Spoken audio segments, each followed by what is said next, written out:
Bonjour à tous, merci d'être venus aussi nombreux, ça fait plaisir. Donc moi je m'appelle Clément Jovelli, je suis directeur technique à Urplan et je suis formateur à Supinfo.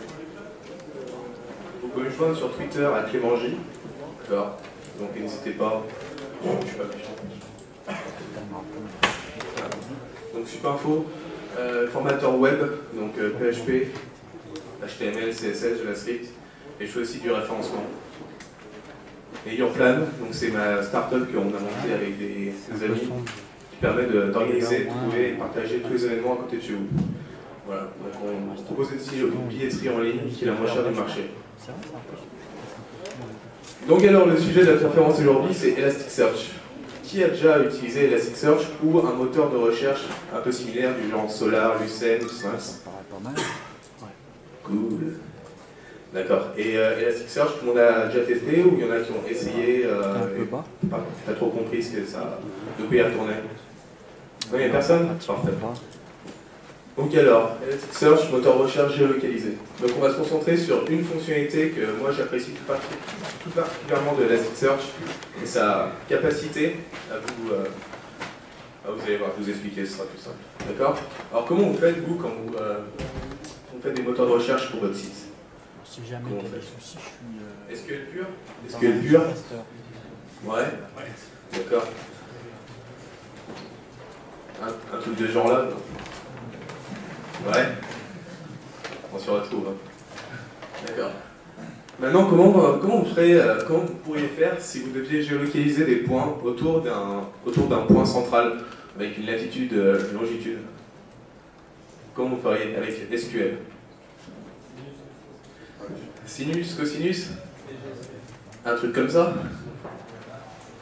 Ouais, comme ça. Ou utiliser le PostgreSQL ou un autre moteur du genre qui prend en charge la géolocalisation ou le full texte. Nous, on est plus partisans du SQL, enfin du MySQL pour l'instant.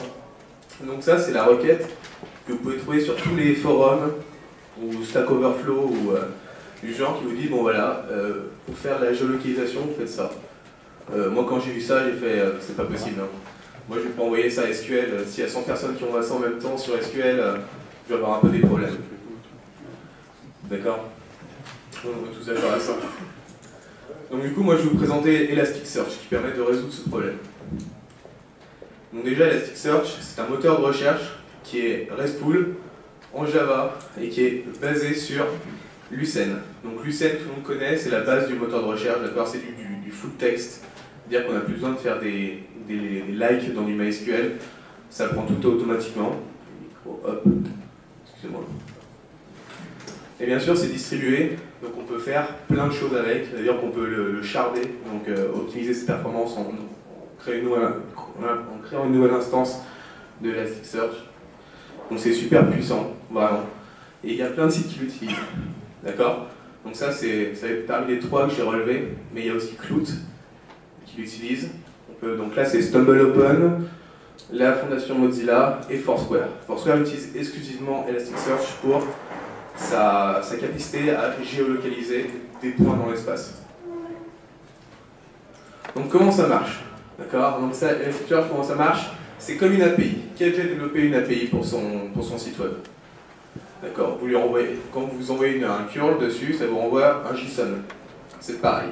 D'accord? Vu que c'est RESTful, ça va vous renvoyer du JSON. Jusqu'ici, c'est trop bien. C'est-à-dire qu'on peut même l'utiliser en JavaScript sans avoir une couche intermédiaire en PHP, en Ruby ou ce que vous voulez. Ça va le faire automatiquement. Vous pouvez appeler votre moteur de recherche directement en JS, ou avec du curl en PHP, ou avec du Ruby, ou avec du Python, ce que vous voulez. D'accord? C'est plutôt simple. Hein. Donc l'installation, c'est une ligne de commande si vous êtes sous Ubuntu, une ligne de commande si vous êtes sous Mac, une ligne de commande si vous êtes sous Windows. Il n'y a pas de problème. Maintenant, moi, je vais vous parler plus du PHP, parce que je suis développeur PHP. Qui est développeur PHP dans la salle? Ok. Qui fait du Ruby ou du Python? D'accord. Bah, enchanté.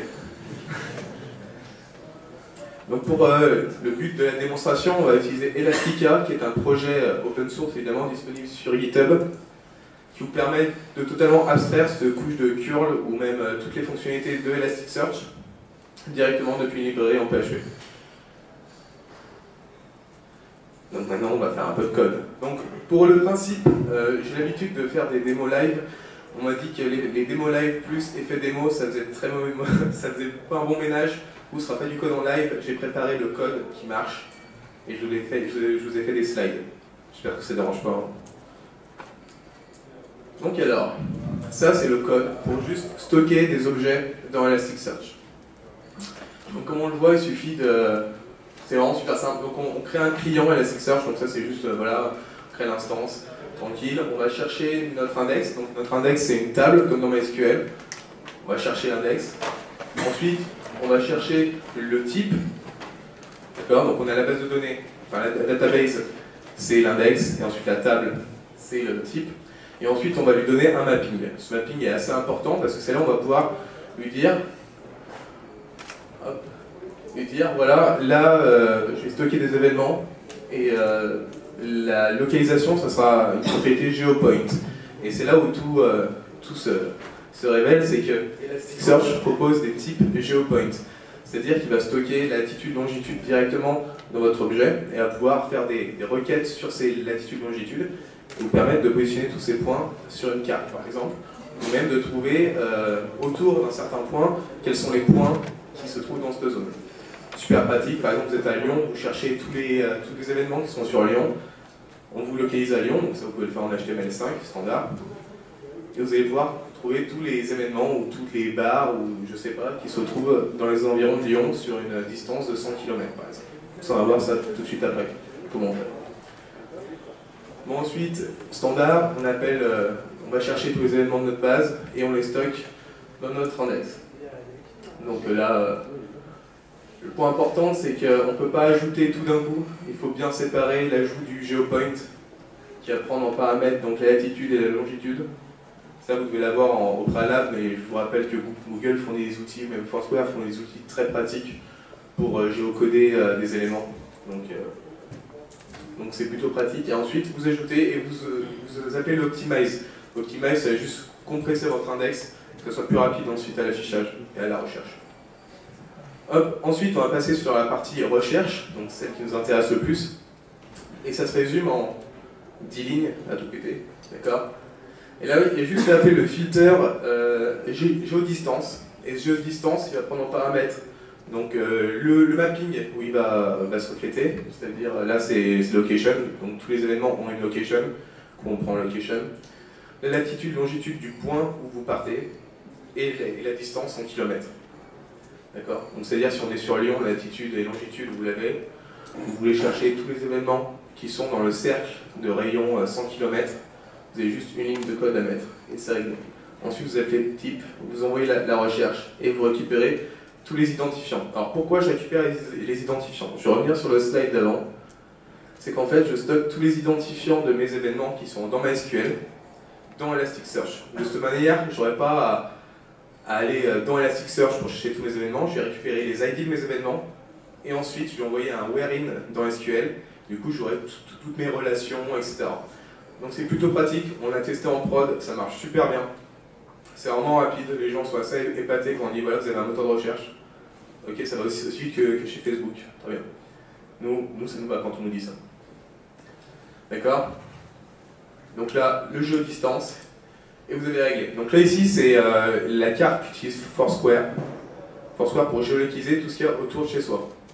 Donc là, moi je suis à Villeurbanne, et autour de chez moi, il y avait tous ces lieux qui sont dans Elasticsearch. Donc je rappelle, Foursquare utilise exclusivement Elasticsearch pour tout ce qui est GeoPoint, et donc le but de la conférence. Ok, mais Elasticsearch, c'est pas que ça. On a parlé de GeoPoint et GeoDistance, c'est super cool, mais on sait que dans une optique plus pointue, les moteurs de recherche ont besoin d'autres choses. Des recherches à facettes, d'accord? Tout le monde sait ce que c'est la recherche à facettes? Non? Recherche à facettes, c'est quand vous êtes dans un moteur de recherche, vous pouvez affiner par tag, des catégories, des dates, etc. Ça, c'est la recherche à facettes. D'accord? Donc, ça, Elasticsearch, évidemment, le fournit, c'est basé sur Lucene. Lucene le fournit, donc Elasticsearch le fournit. Et il y a aussi plein de filtres en plus, comme le bounding box, le polygone.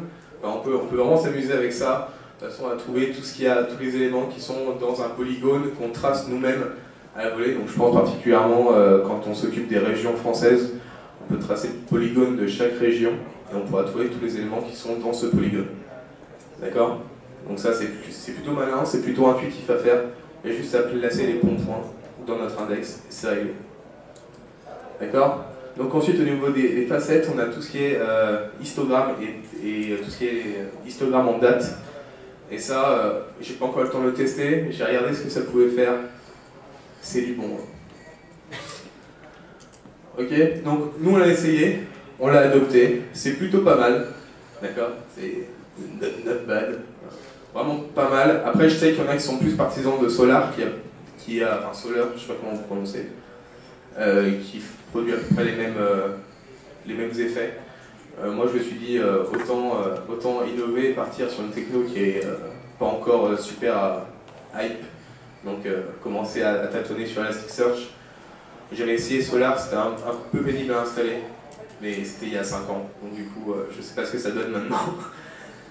Lucene je trouve un peu limité, donc je prends les couches au-dessus, et on avait besoin d'une API en RESTful. Donc si vous avez besoin d'un service de recherche qui fait de la géolocalisation RESTful, qui se shard super bien. Sharder, c'est pour optimiser, vous créez plusieurs shards du même pros.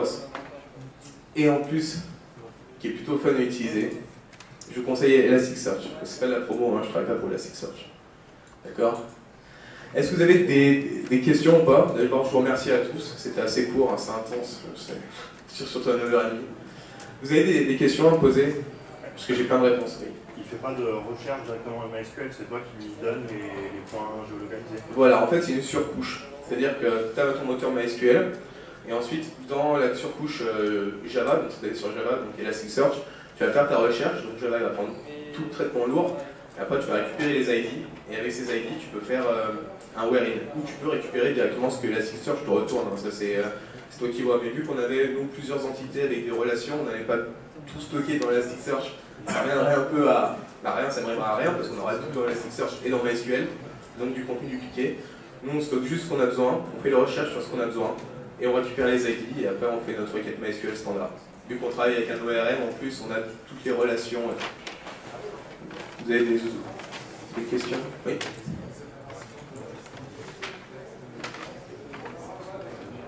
Ouais, alors il fait des opérations sur les textes, évidemment les longues descriptions.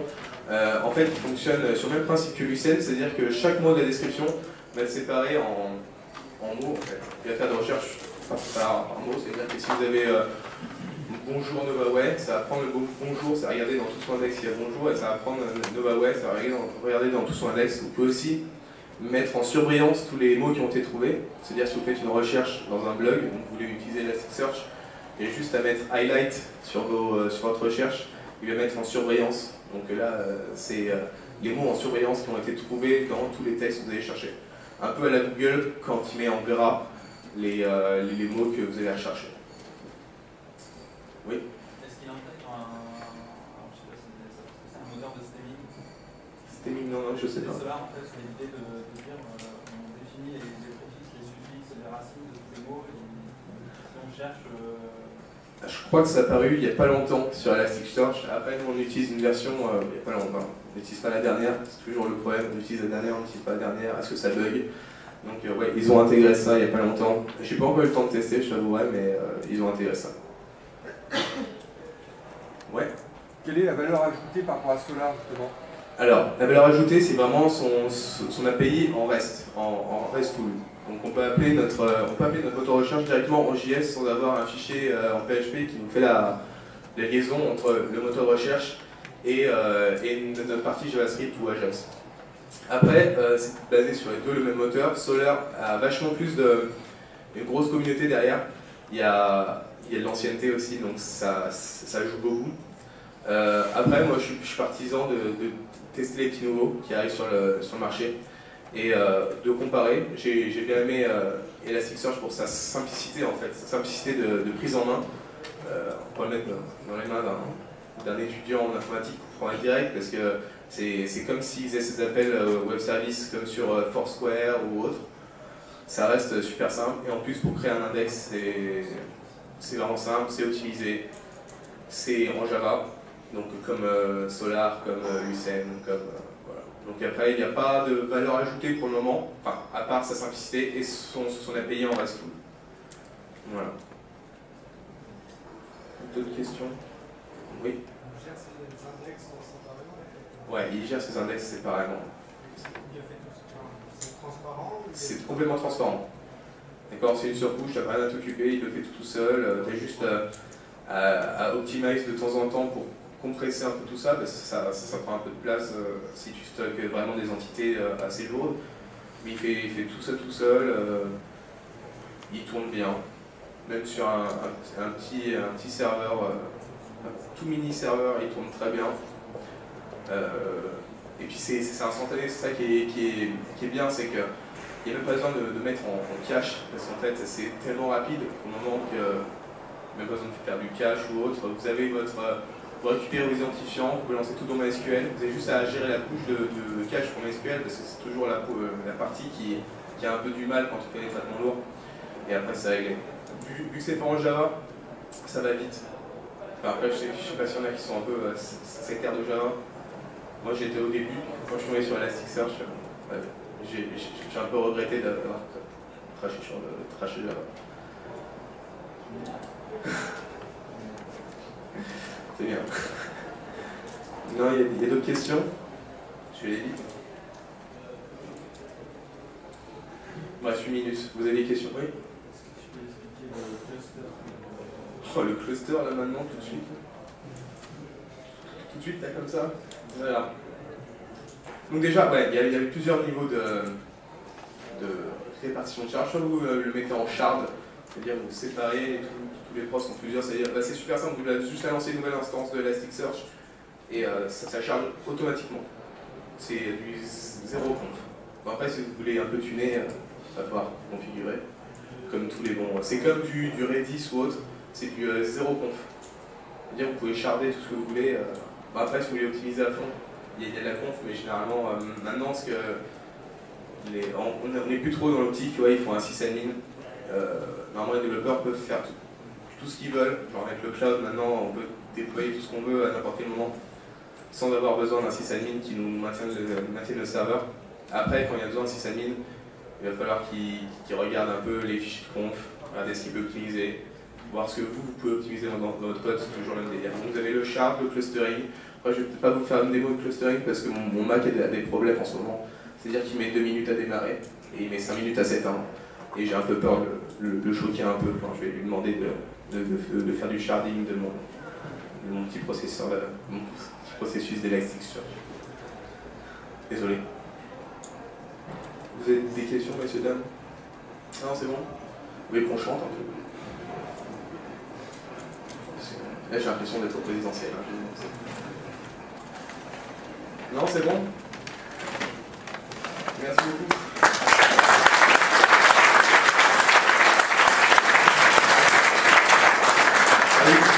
Je voulais juste remercier, c'est le gars de Impress.js qui a fait cette librairie pour les slides. Donc Impress.js, pour ceux qui sont intéressés, c'est trop cool. On fait tout en HTML, il y a plus besoin de PowerPoint qu'une keynote. Et en plus, c'est marrant à faire. Ouais. Moi, Keynote, j'ai décidé de supprimer. Voilà, merci beaucoup. Hop.